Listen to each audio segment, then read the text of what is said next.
It's the Daily Talk Show episode 916. And we got a special guest joining us today, Matty J. He's the ambassador for belVita. They've just released their new Australian-made bakes and coconut bites. Welcome to the show, Matty J. G'day, boys. How are we? Yeah, very Good. well. We were Tommy and I were talking earlier about morning routines.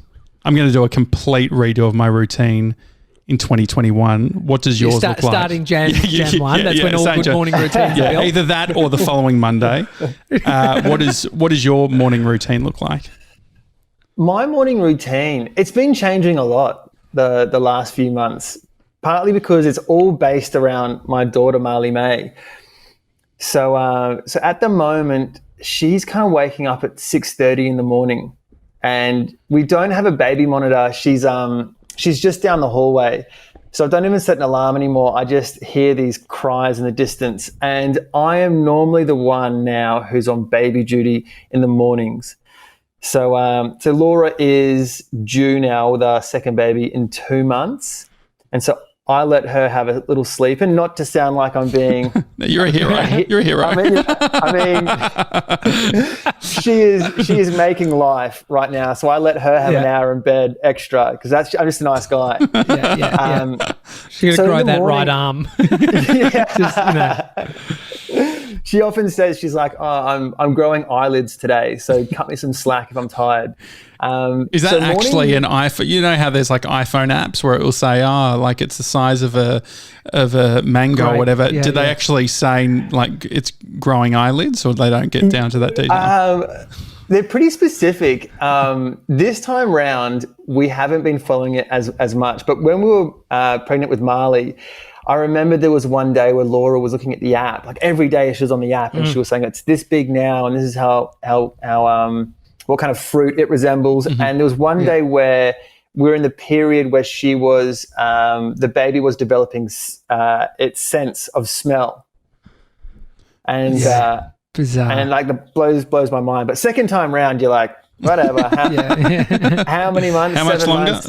Yeah, literally. Matty, I've got a 3.5-year-old, but I remember we sort of mixed it up between what bakery treat did the baby resemble, like the size of a croissant or not a baguette. Chocolate eclair. Can I just say very good pronunciation of croissant? Croissant, yeah. He does it. He's very international like that. Ask him to say paella.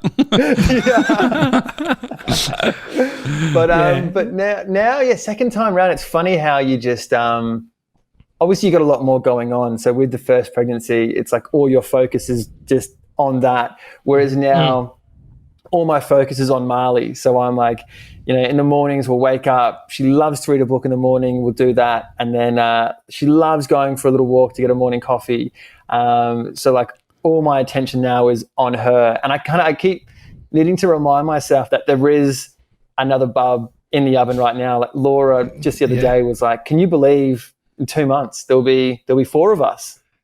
Yeah. And I mean, you've talked about your morning routine, which it's just a paper and a coffee. You've tried to mix in that your daughter likes a book and a cup of, little baby chino. It is great. I mean, my morning routine is now fending off my 3.5-year-old from stealing treats out of the cupboard. He just wakes up first thing, ravenous, just needs to eat.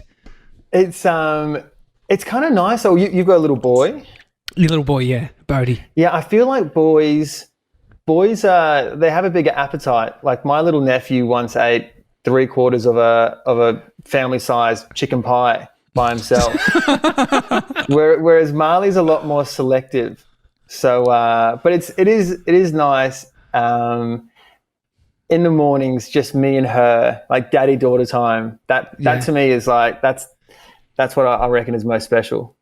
Not to go on too much of a tangent, but I heard on the Babble you talked about your toes and the fact that you have very fat toes. I actually have what's known as toe thumbs. So my thumb both of them look like toes. Yeah. Is that a genetic thing, your toes, or can you tell us about them? Look, I don't know if I'll take the sock off. This is an exclusive. And what's their morning routine, to be honest? If like, is that... Okay, just a little bit more. To the middle. Keep going. I'll that's in cut. good There we go. balance. There you go. I'm gonna. Oh, it's yeah. not bad at all. It's not too big. Is it? I mean, it's a good angle. It's a slimming angle. I think I look at my mum's feet, and I definitely inherited her hooves. They're not a beautiful toe. Sorry to my mum if she's listening. Do you get self-conscious about it? Like, would you be the guy to, are you a sandal over a thong? Like, are you wearing socks with your sandals, or have you been able to get comfortable with it? I think when I was 14, I think one of my mates at the beach was like, "Wow, you got big toes," and I was kind of like, "Am I different? What does this mean?" But now that I'm a lot more mature, I've learned to embrace them. Yeah. So I'll even walk around barefoot. Is it just leading with it so you can't be called out on it? I mean, you've spent a lot of time being filmed for reality TV. Was there anything that was pointed out for you that you were like, have built a complex about? Fuck, oh no, they've seen my left earlobe. No, I have to bring it up in conversation. So if I am outdoors and I'm barefoot, I'm like, Matt, nice to meet you. By the way, I've got a big toe. And then just get it out. People are like, what do you mean? I'm like, nothing. It's pretty hot, isn't it? I went as far as my toe thumb has his own Instagram account. What? Yeah, and so... Always trying to get a plug in, Matty J. Exactly. Yeah, it's toe thumb under. I think he's got an underscore after it because I couldn't get just toe thumb. Because his thumb accidentally pressed it. Yeah, exactly. Yeah. Too fat. Yeah, it is very hard. Is that something that you're fearful of passing on to your children? Well, yeah, I think. So I always thought that I got it from my dad, but then I was looking at his thumb the other day, and it's nowhere near as bad. So, yeah, I mean, my girlfriend Brie and I were talking about if we were to have kids, the selecting of what we would want. So she was like, I would like the baby to have my hair, have your skin, but it can get real mean real quick. Because it's like, well, what's wrong with my feet? My feet are fine. Well, it's funny because when Marley May was born, everybody said straight away, like, oh, she looks like Laura. And now I feel like she's 16 months and she's, changing a lot. She's no longer a baby. She's more of a toddler. And I feel like, and I don't know if this is wishful thinking, she's molding into me now.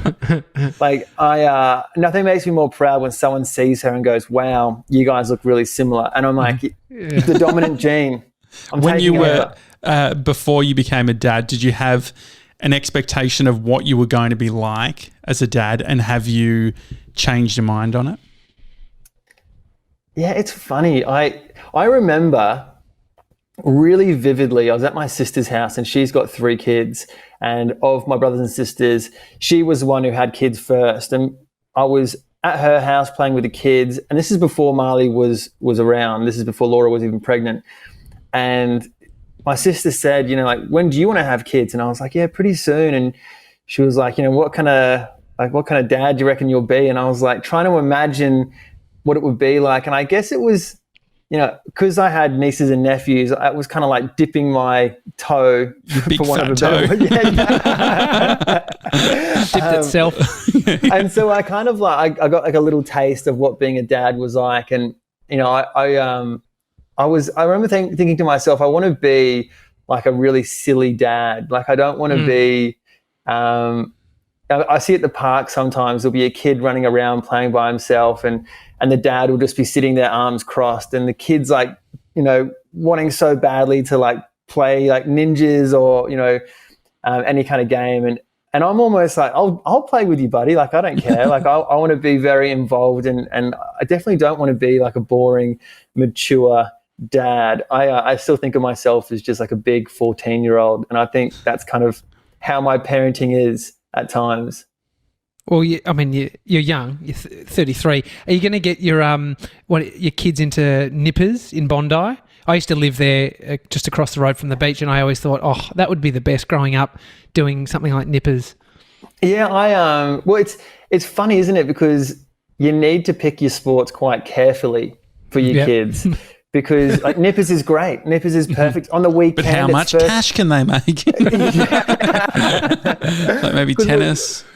I was thinking, maybe it's going to be cricket, but I'm like, that's also a really big investment from me as a dad. If she plays cricket, that's my whole Saturday gone.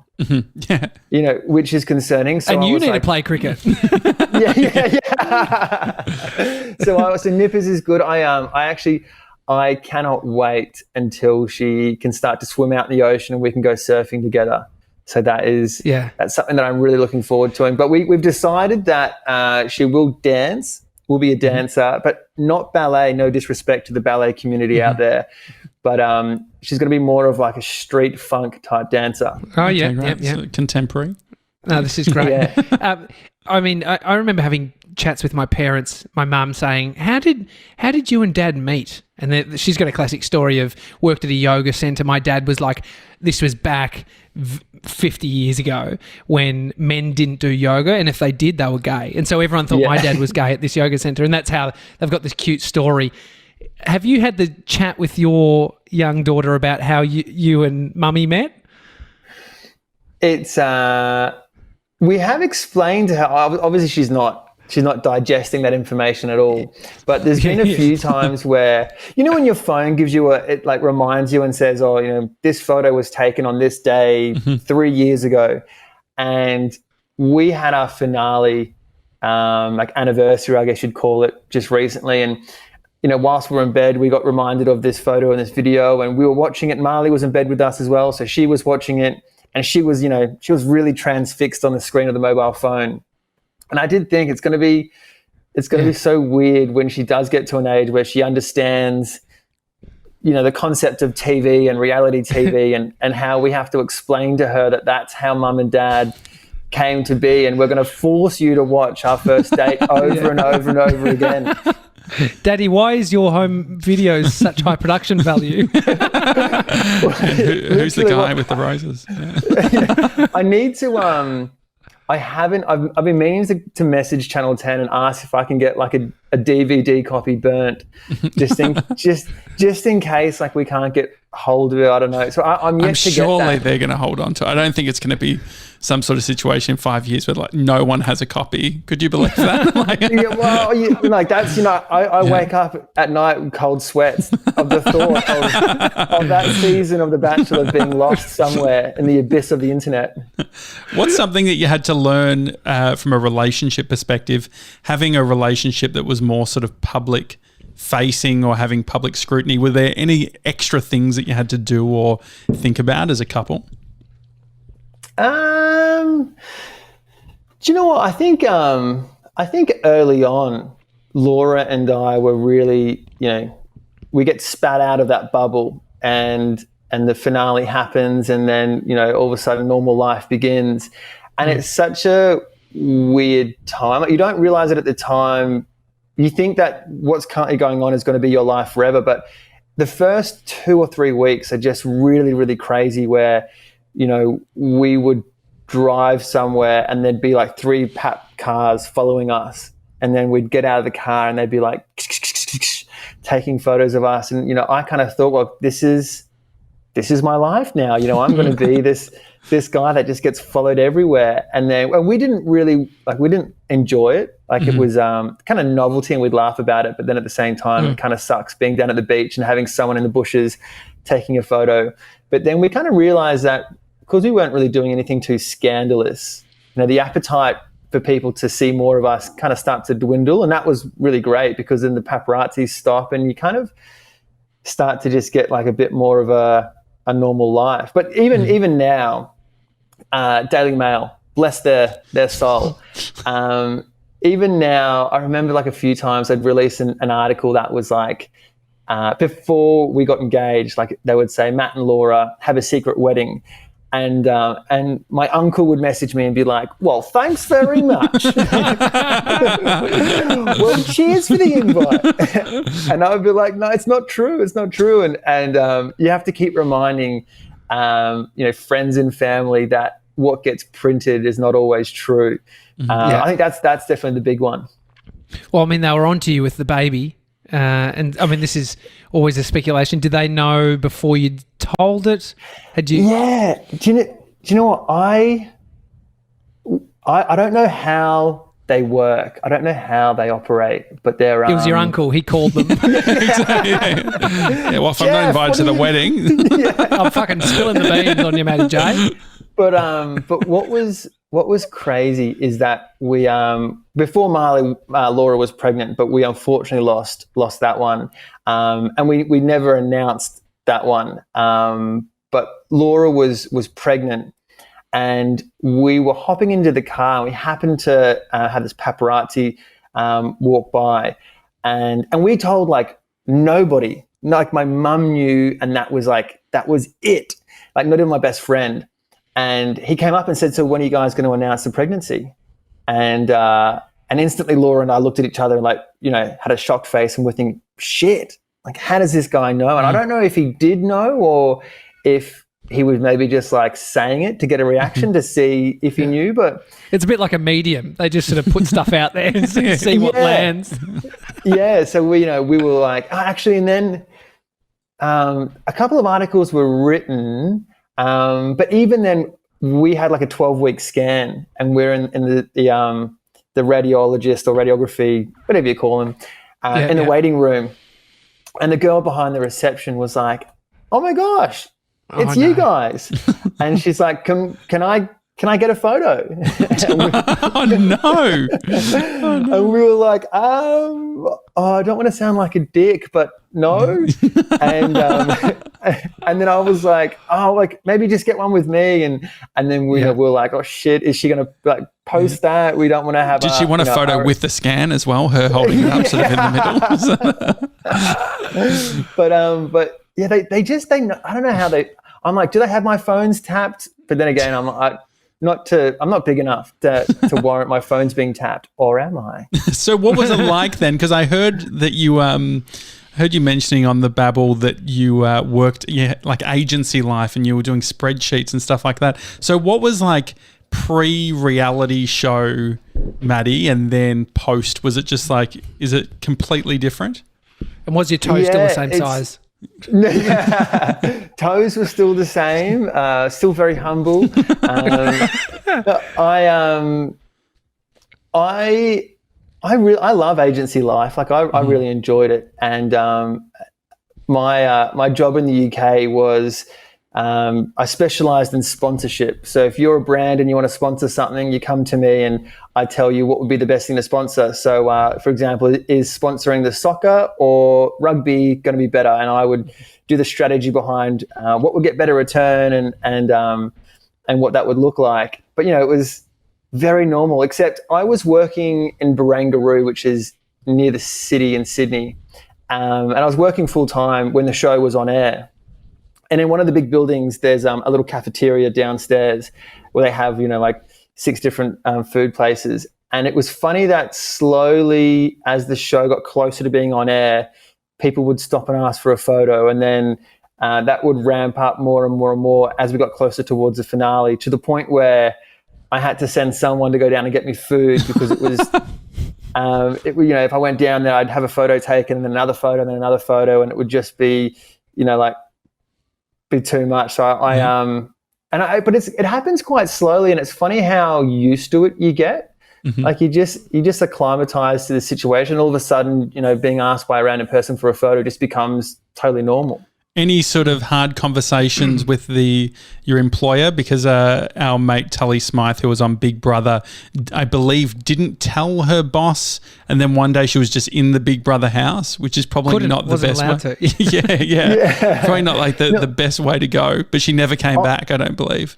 I was pretty upfront at the time. I was working for Peugeot, the car brand. Mm-hmm. Oh yeah, and the interview process was like 6 different interviews, and it was so drawn out. To work for Peugeot or for The Bachelor? to work, actually, it was harder to work for Peugeot than it was to get on The Bachelor. Was 2 interviews, and that was it. I was picked. Whereas Peugeot took forever, and then then you have a 2-week induction process, and it's just like, come on, guys. What was the role, and what were you doing, and what was the what are they asking in the interviews? Did you a test drive? Yeah, it was just like just, you know, like I met like 6 different people every single time. Like I go to an interview and I'm like, who are you? And like, why am I chatting to you now? And it was just the same questions, but I was head of partnerships at Peugeot. Hey, not to toot my own horn with an impressive role, but then after I'd been there for 2 weeks, then the phone rang and it was The Bachelor, and they asked if I wanted to come for an interview. And I did that, entertain the thought, thinking like nothing's going to come of it. And then I went for another interview and ended up getting it. And I went to a guy called Dimitri, who was the marketing director. And I was like, mate, I'm so sorry. I've just been offered this role. And I know I've gone through all this interview process and the induction process, but I'm going to go on the show if that's okay. And he was actually really supportive. He was like, do it 100%. You'll always regret it if you don't. But HR at Peugeot fucking hated me. I had to go in there and be like, hey, I'm going to go on reality TV. I'm so sorry. And they were filthy at me. Did you, I mean, you're not working at Peugeot anymore. Did you get to keep your job, or that was a line in the sand, I'm out? No, and then afterwards, I called them up and they were like, sorry, pal, the role's been filled. But I remember... It's Blake from the other season of The Bachelor. He's run out of luck. I remember after the show, I was, there was a few moments where I was like, well, do I become like a media personality now? Like, is that who I am, or do I go back to normal life? It's almost like this fork in the road moment where I think someone even called it, you're like, after reality TV, you're too famous to go back to your normal job, but not famous enough to get a job in the media. You're kind of in this weird like no man's land. But I went back to normal work straight away. Like 2 weeks after we finished filming the finale, I was back working in agencies. Was it a hard transition? I think it was good. I think there's a lot of anxiety that comes with being on reality TV. And I think for those people who don't have a distraction like a full-time job, where you're getting sucked into reading all the comments on social media and you're sucked into reading all the headlines that get, put out there, I think that would really tear you up. So I love that I had a full-time job to distract me from everything else. Mm-hmm. What's been the perspective shift since having the baby? So you meet on Bachelor and then you're in the real world, and now you have a kid, and there's nothing that sucks you into the real world like having a child. What's the shift internally for you that you've made looking back on the past and where you're at now? I think being a dad, or being a parent, it's funny how there is nothing in this world that gives you more joy than seeing your child happy. I think seeing Marley May have a smile on her face and like taking her to the zoo, which for me doesn't really rock my boat, but if it makes Marley happy, like she is the number one priority without question in my life and Laura's life. And so it's funny how this little being just completely takes over your entire world. And it's like, it's instant, it's crazy how quickly it happens. It's, like as soon as they come out, it's like a switch in your head just goes, and all of a sudden they are everything for you. Is there much anxiety around trying to be a good parent, or what it means to be a good parent?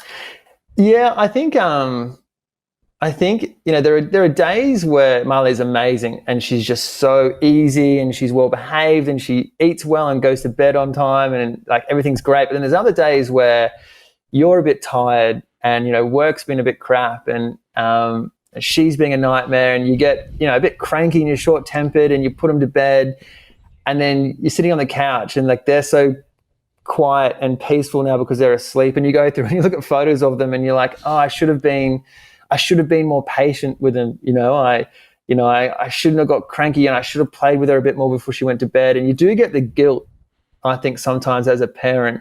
And it's only when they're asleep and they're peaceful, because then when she wakes up and she's crying, you're like, ah. Yeah. But what about? But you do, no, after you. Sorry, dude.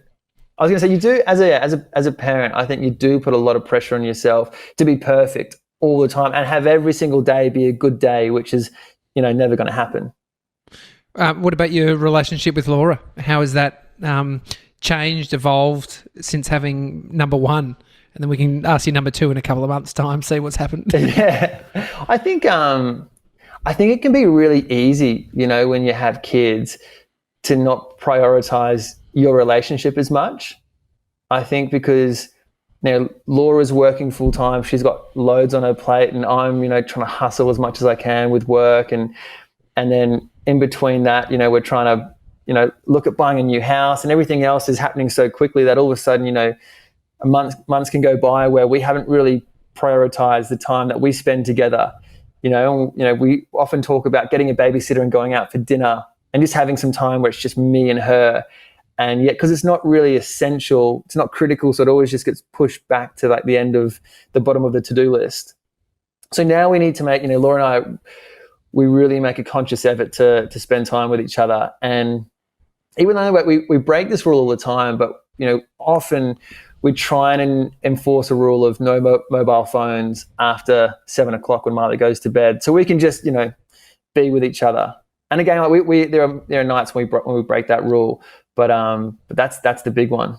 What's your relationship like with social media? Do you find that do you have a negative perspective, or are you able to sort of be a bit detached? I used to.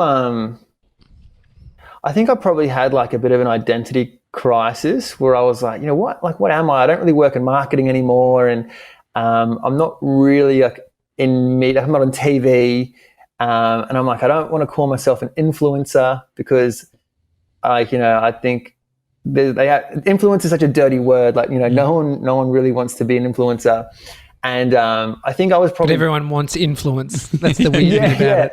Yeah, it's this weird double-edged sword, isn't it? And then I think I was probably trying after the show to be like too perfect, to like, take a beautiful topless shot, and then I'm like, that's what people might want to see, so that's what I'll give them.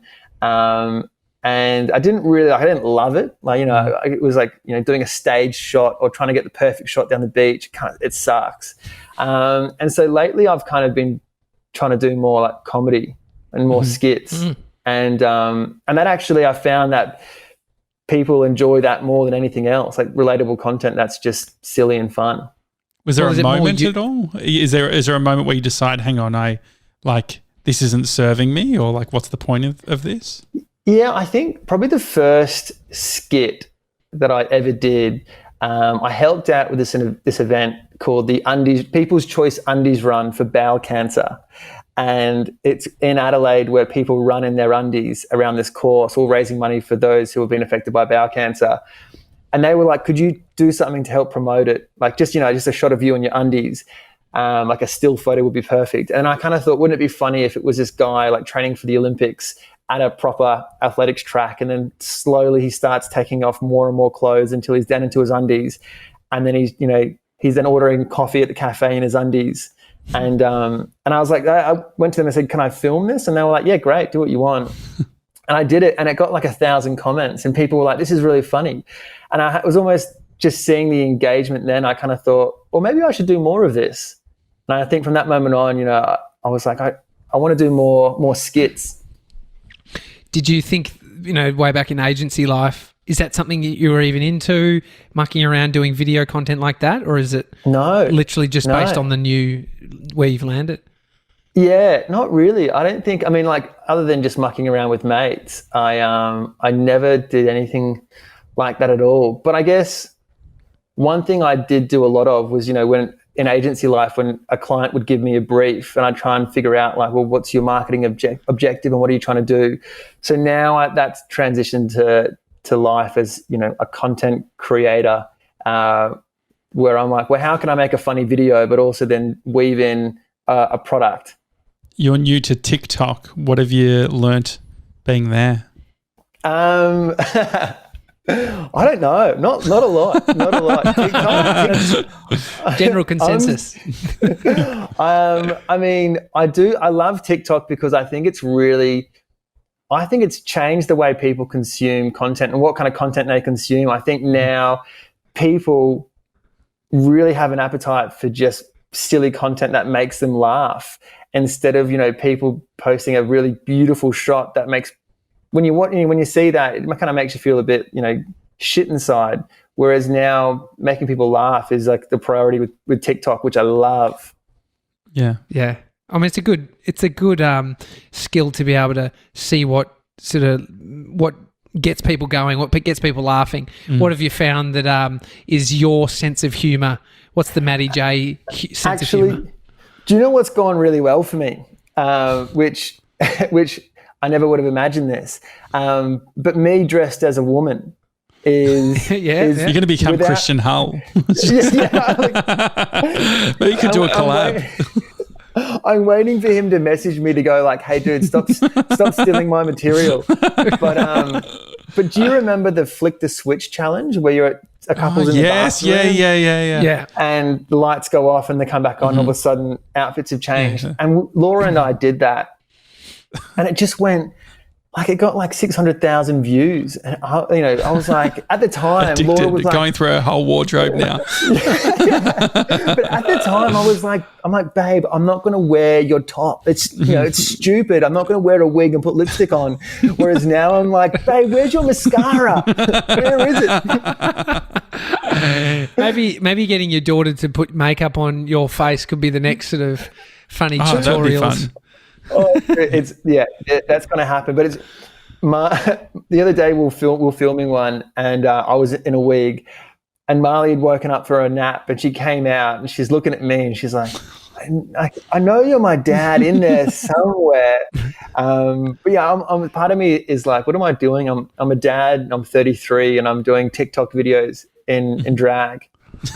You were telling us off air that you were doing stuff with belVita. What have you been working on? Yeah, so we it's great when brands are happy to just give me creative freedom to do whatever I want. And we did one video last month. Essentially, it was just me starting off my morning with a delicious belVita, and then I just dance around Sydney with my daughter and Laura in tow, who are very unimpressed.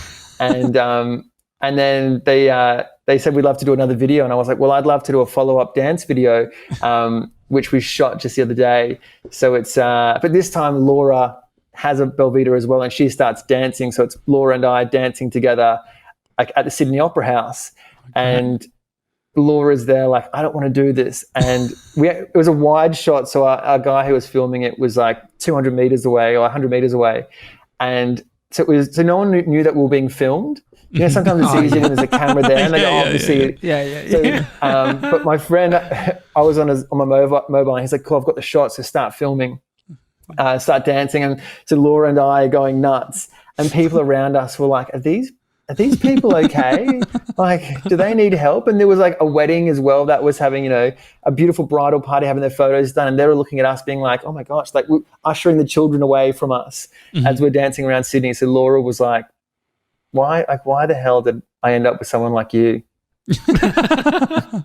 Because I gave you the rose, and then the rest is history. This is it, yeah.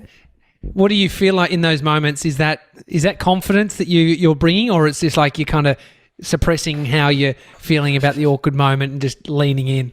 No, I both Laura and myself, we hated it. We hated that moment of even because it was. The weekend just gone, the weather was so beautiful. It was like, heat wave hit, and we filmed down at Bondi Beach as well on a Sunday.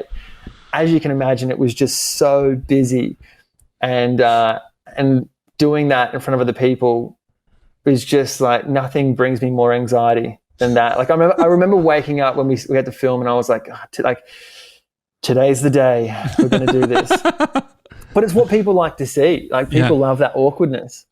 Have you taken the learnings from the partnership roles and things like that, being on the other side and being the guy that's actually sort of executing on things and being, talent? What have you learned from that? I think people now, like the golden era of social media has ended. Like gone are the days of someone giving Kim Kardashian like $1 million for one post, and that then creating a business. I think people now are so much more savvy to branded, collaborations on social media, and people are now kind of turned off it a little bit. So I think viewers really want something in return. Like you got to give them something if you're going to do something branded. So it's either got to be really informative and give them information that they didn't already have, like, you know, a tutorial, something like that, or it needs to give them entertainment. And so I'm really lucky that I get to work with belVita, who have a great product, but also are happy to produce content in a way which is just really fun and vibrant. It's sort of like a bit of a new category, don't you think? Like Tommy was trying the coconut bites, and I've never been like a cereal guy. Like I don't like milk with things or whatever, and I feel like there's with not coffee though. You like it with coffee. Yeah, I like it with coffee or whatever. But I've never been like put cereal in a bowl, fill it with milk type of thing. And I feel like this is the perfect combo where I'm not having to have that. I'm literally just eating it, you know? Mate, I wake up in the morning and other than seeing my daughter, I'm most excited about eating. Yeah. For me, and I eat. I've got a very fast metabolism, so I'll always have a big bowl of porridge. But then by like 9 o'clock, I'm like, "Cool, what's next?" My tummy is like, "Come on, dude! Like, give me more, give me more." So, having a cheeky little bite or one of their bars, there is nothing in this world that's more delicious with the coffee. Yeah. What's your favourite flavour of the coconut bites? Look, big fan of the chocolate. Plenty of time for chocolate. Got a very big sweet tooth. You can't go wrong with chocolate. But there's the fig, which is like a bit more of a fruity flavour. So I'll sometimes do the fig in the morning as like my mid-morning snack, and even then like after dinner, I'll then treat myself to a little bit of cheeky chocolate. Oh yeah, have you dark? Yeah, I mean, dark. Like it feels like you know being real good when you have a bit of dark choc. You going? No, you go. I was going to go talk about COVID for a second. I saw a video of you at the start. It must be the start of the year, or it was sort of looking ahead, and it was all positive and like, oh yeah, we're going to do this and that, and maybe start saving, and all this sort of stuff. 2020. How has 2020 been for you? What have you learnt about yourself? It's been for us and our household, it's really been a case of feast and famine. Because I was hosting a TV show called Luxury Escapes, and we were 2 weeks away from shooting for 3 months. So like the entire season was going to be shot in this really tight window. And I remember looking at the news being like, oh, babe, I don't know if I'm going to go. Like it's getting pretty serious. And then eventually, all international travel was just shut down, and the show's now been officially canned, which is a real bummer. So for me, all of a sudden, I had 3 months of work just taken away. It was wiped. And on the other end of the spectrum, Laura's got a jewelry label, and she was really worried as well. She was like, she just launched a brand new range, so she had all this stock, hundreds of thousands of dollars worth of stock, and she was freaking out. And then all of a sudden, JobKeeper came through, and people just wanted retail therapy, and she's had the busiest 6 months in 9 years of being in business. So, wow. So it's definitely shifted. I think I probably underestimated how hard it would have been to be away from the family for so long. But it's been a bit of a blessing to be able to be more of a stay-at-home dad when I thought I was going to be working. So, I think I've been a lot more hands-on. And I think, as a guy, I think there is that mentality of like, well, no, I've got to be the breadwinner. I've got to earn more money than my partner. But now, the fact that she's earning lots of money and doing really well, I know that that's the most important thing, is that we're being successful. Yeah. I mean, what a year. It has been crazy. I mean, would you do now with sort of what you felt about not going away for the 3 months, would you go and do a 3 month stint? Yeah, I reckon now knowing how, especially when your kids are young, because a lot happens in a month for a 1-year-old, like all of a sudden they go from crawling to walking, and they're saying their first words. And I think now, knowing that I could be away and I could miss all those moments, I think that's something that I would really struggle with. So I think now I've come to accept the fact that being like a travel host for me is probably not going to happen again, like on an international scale, which on the one hand is upsetting, but at the same time it allows me to be more of a dad, which is more important than anything else. Have you thought about like, so I guess the modern day travel presenter, like the getaway type of thing, all of that sort of stuff, that's probably starting to transition out, and there's obviously travel vlogging and things like that. Have you thought about doing vlogs? Well, that was a lot of my work. Like we worked with a lot of tourism boards. So we before COVID, we would work with like New Zealand tourism. We would go there for a week. We would shoot content that we put on my page and Laura's page, but also then gave that content to the brand as well. So that was kind of like, it was like the new age way of promoting destinations, was not through TV shows as such, but through social media. But now even that's kind of come to a bit of an end, internationally anyway. Yeah. Yeah, I mean, you see the people, the big YouTubers that don't end up relying on a brand, they just have a channel that's got so much attention that it becomes their own TV shows. Imagine like you guys just having your own show that is, I guess it's then how much do you want to pull your daughter into the reality show side of things? Have you thought about that as a parent, like what you want to not expose, but sort of, allow others to be able to consume of your daughter? Yeah, we got approached by one of the networks to do a reality TV show, and it's hard because you're like, well, this is it's work, it's money, it's also you're out there in the spotlight, which is maybe it's not a bad thing. And then we're like, but do we? Marley doesn't have a choice to be exposed to that. And then we were also like, we don't do enough that warrants a reality TV show. Like it's, life it's pretty boring, to be honest. It's very normal.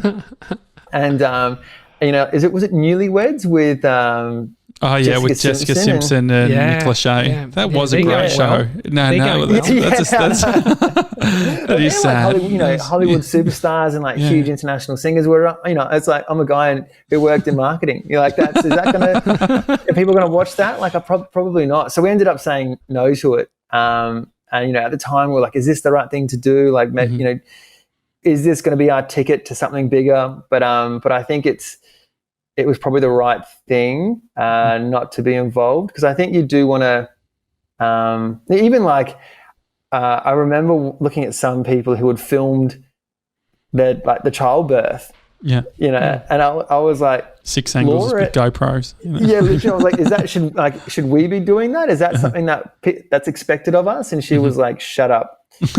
we are not filming my childbirth. On the reality stuff, do you watch reality TV yourself? Are you a consumer? Yeah.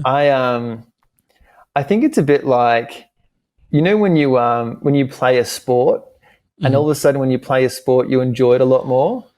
You enjoy watching it a lot more. Yeah.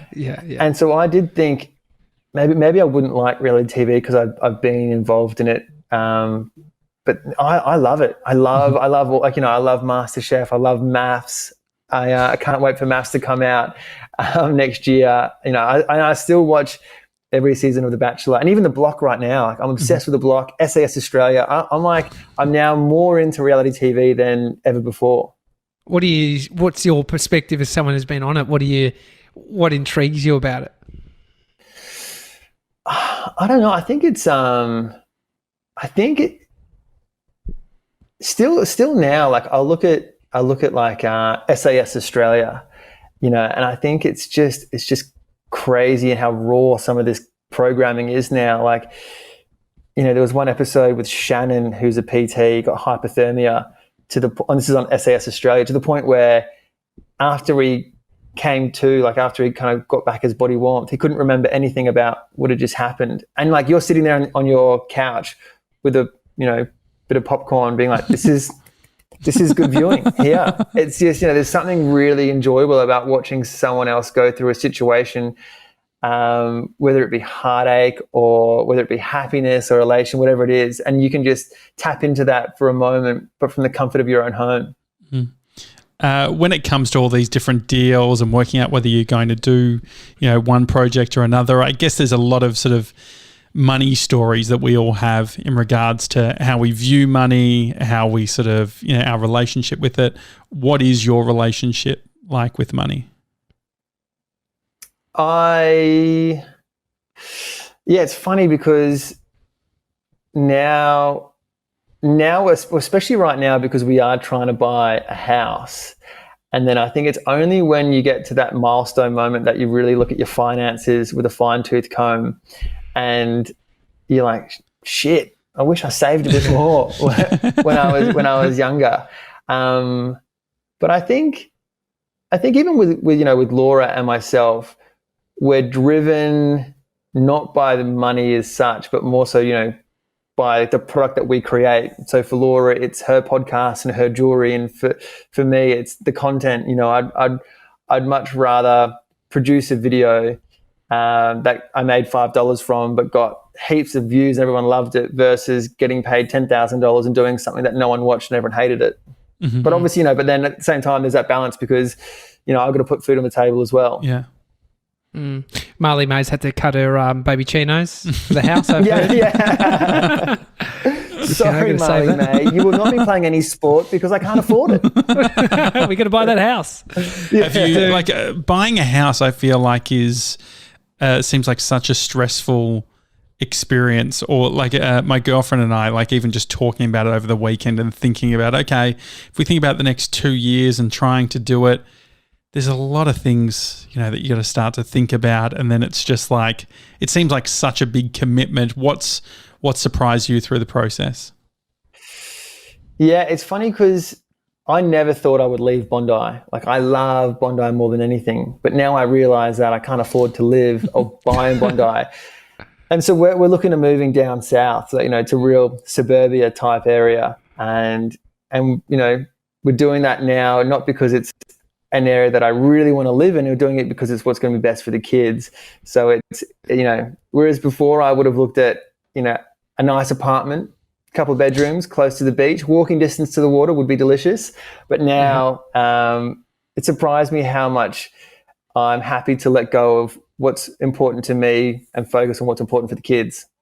Yeah. Dad of the year. Listen to that. Listen to that. You are a hero. That's what I've taken away. Hey, your words, not mine.